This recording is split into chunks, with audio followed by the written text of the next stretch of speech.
Au fil du temps, notre paysage a été transformé par l'urbanisation. Au cœur des villes et des villages, de nombreux espaces accueillent une multitude d'espèces.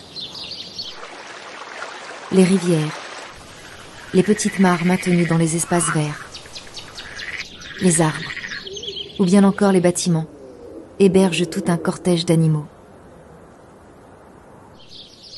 Dans les villes, nous pouvons facilement observer des pigeons bisets. La chevêche d'Athéna niche volontiers dans les maisons.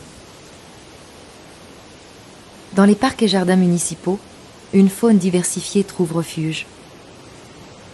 On peut y rencontrer des écureuils. Dans nos jardins, nous pouvons entendre un grand nombre de chants d'oiseaux, comme celui des mésanges et des pinsons, ou encore des rouges-gorges. Ces derniers n'hésitent pas à construire leur nid dans des endroits insolites. Tout comme le font également des passereaux, tels que les troglodytes. Les chardonnerets élégants sont de plus en plus nombreux en ville, notamment grâce à l'abandon de l'utilisation des pesticides qui favorisent la présence des insectes.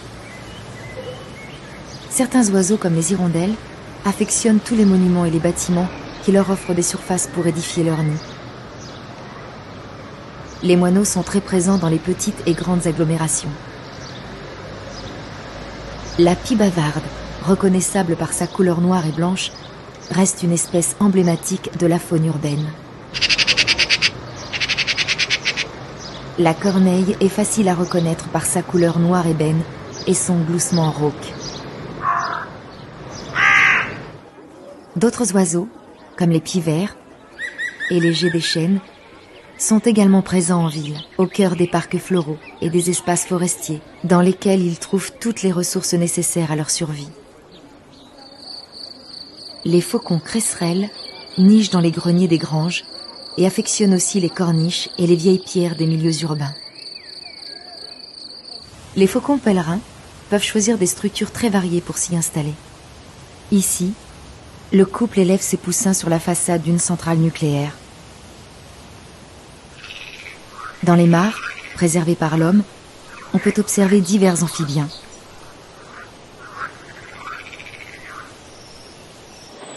Sur les cours d'eau, on peut facilement rencontrer des canards, comme le canard colvert.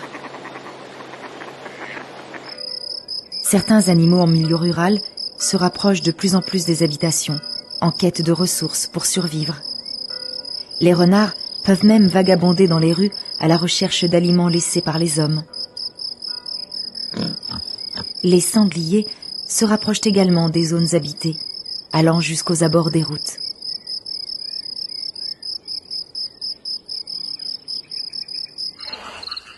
Certains animaux sont plus actifs au crépuscule, la nuit ou à l'aube.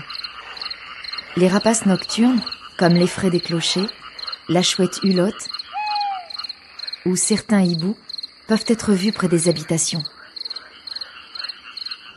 De petites silhouettes se dessinent durant la nuit, très silencieuses et très discrètes.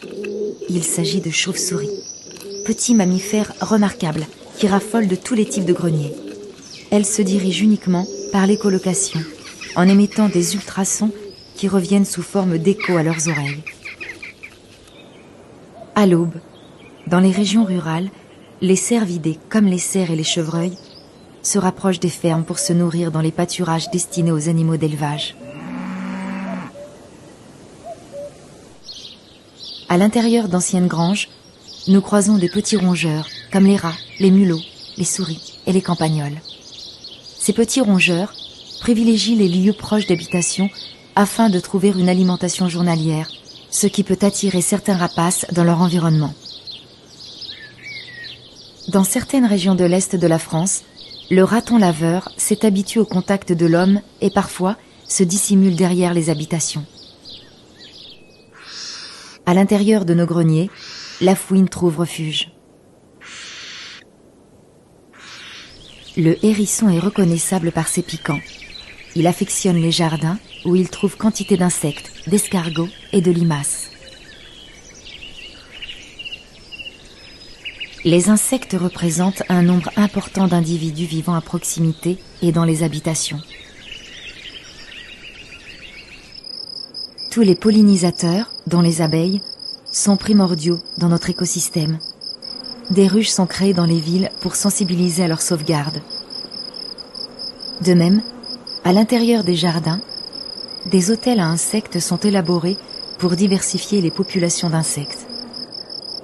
L'absence ou la réduction des pesticides favorise leur cycle de vie. Les mollusques, comme les escargots et les limaces, deviennent de redoutables prédateurs pour les légumes.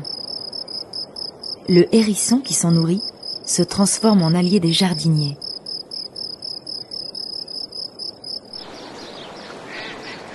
Les hommes sont de plus en plus amenés à s'adapter à la nature à l'intérieur même des villes et des villages afin de vivre en harmonie avec la faune et la flore qui les entourent.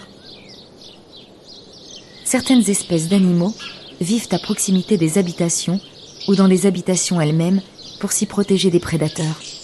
Ils y trouvent également une sécurité en lien avec les températures et la météo. Parfois, cette cohabitation avec l'homme peut présenter quelques désaccords. La fouine peut endommager la laine de verre sous les toits. Les sangliers peuvent être source d'accidents de la route. Les renards, notamment, peuvent être source de maladies. L'homme a le devoir de tenir compte et de préserver la faune. Par exemple, en mettant en place des passages à faune comme les écoducs ou des panneaux de sensibilisation.